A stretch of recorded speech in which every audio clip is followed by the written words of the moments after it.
रामभाऊ टिने आणि मी आम्ही भर उन्हात आलो शेताकडे. ते कशासाठी आलो पुढे व्लॉग बघा म्हणजे समजेल. तर नमस्कार मंडळी, आपलं व्लॉग मध्ये स्वागत आहे. सकाळचे 10 वाजले होते. मी निघालो शेताकडे. वाटेत हिंदुश्री भेटला आणि म्हणाला निघाला का बोंबलत बॅट बॉल खेळायला. त्याला म्हटलं नाही बाबा, शेताकडे काम आहे, निघालोय तिकडच. मी पुढे आल्यावर 7-8 वर्षाचं बारकं पोरगं बैल बांधताना दिसलं. त्यावेळी मी विचार केला, अशी धाडसी पोरं शेतकऱ्याच्या घरीच जन्माला येतात. आता मी आलो शेताकडे. शाहीर शिंदेचं आपल्या पपईला रोटावेटर बांधायचं काम चालू होतं. रोटावेटर या शब्दाला आपण रोटर हा शब्द वापरतो. 2 दिवसापूर्वी आपल्या पपईला भेसळ आणि शेणखत टाकला होता, त्यामुळे इतर कामगत करून घेणं गरजेचं होतं. शाहीरने 2-4 तास मारले. शाहीर मला म्हणाला, सचिन तुला ट्रॅक्टर चालवता येतं का? मी म्हटलं आपल्याला ट्रॅक्टर काय कोणतंच 4 चाकी वाहन चालवता येत नाही.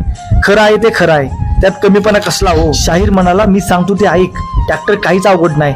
म्हटलं चालतंय. बसलो ना मग मी ट्रॅक्टरवर ट्रॅक्टर चालवायला आणि मी पण लागलो रोटर मारायला. तेवढ्यात शाहीर म्हटला, माझं एक घराकडे काम आहे, मी ते करून येतो, हळूहळू चालू दे तुझं काम. मी म्हटलं चालतंय. शाहीर तिथून निघून गेला. मी आपला हळूहळू रोटर मारत होतो. 50% रान रोटर करून झालं आणि तेवढ्यात झाला इथं मोठा कुटाणा. ट्रॅक्टर वळीत असताना कुंपणाची काटेरी तार अडकली रोटावेटर मध्ये आणि जाम गुंडाळी गेली. त्यामुळे रोटर जागेवर थांबलं, ते का पुढे जाईना. मी आधी प्रयत्न केला, आपल्याला तार काय निघते काय, निघना गेली. शाहीरला कॉल केला. शाहीर म्हणला टेन्शन घेऊ नको, मी 10 मिनिटात आलो. शाहीर आला, त्याने पकडीने सर्व तार बाजूला काढली आणि पुन्हा रोटावेटर सुरू झाले. शाहीर पुन्हा निघून गेला. मी हळूहळू रोटर करत होतो. शेवटचा तास कमी जागा असल्यामुळे तो का मला घेता येईना. तेवढ्यात शाहीर आला. येताना माझ्यासाठी थंड पाण्याची बाटली आणि कोल्ड्रिंक्स घेऊन आला. थंडगार पाणी आणि कोल्ड्रिंक्स मी घेतलं आणि ट्रॅक्टरचा ताबा दिला मी शाहीरकडे. पूर्ण 2 एकर पपईला रोटर मारून झालं. दुपारचे 2 वाजले. सूर्यदेव भयंकर आग ओघत होता. शाहीर आणि मी जेवणासाठी घरी निघालो. जेवण करून पुन्हा शेताकडे यायचं होतं, कारण पपईला माती लावण्याचं काम अजून बाकी होतं. जेवण करून निघालो असता वाटेत टिने आणि रामभाऊ भेटले. दोघाला घेऊन शेताकडे आलो. शाहीरची वाट पाहत बसलो. तेवढ्यात शाहीर आला जॉन डियर ट्रॅक्टर घेऊन.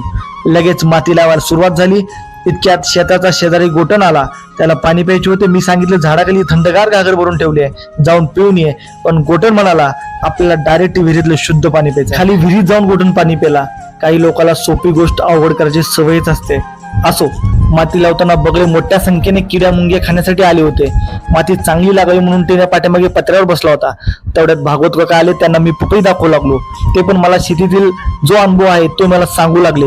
आपल्याकडे असणारं ज्ञान वाटल्याने ते कमी होत नाही, उलट ते वाढत जातं आणि तेच या ठिकाणी भागवत काका करत होते. शाहीरने सर्व पपईला माती अगदी व्यवस्थितपणे लावली होती. एखादं काम परिपूर्ण कसं करावं हे शाहीरकडून शिकण्यासारखं होतं. सायंकाळचे 6:45 वाजले होते.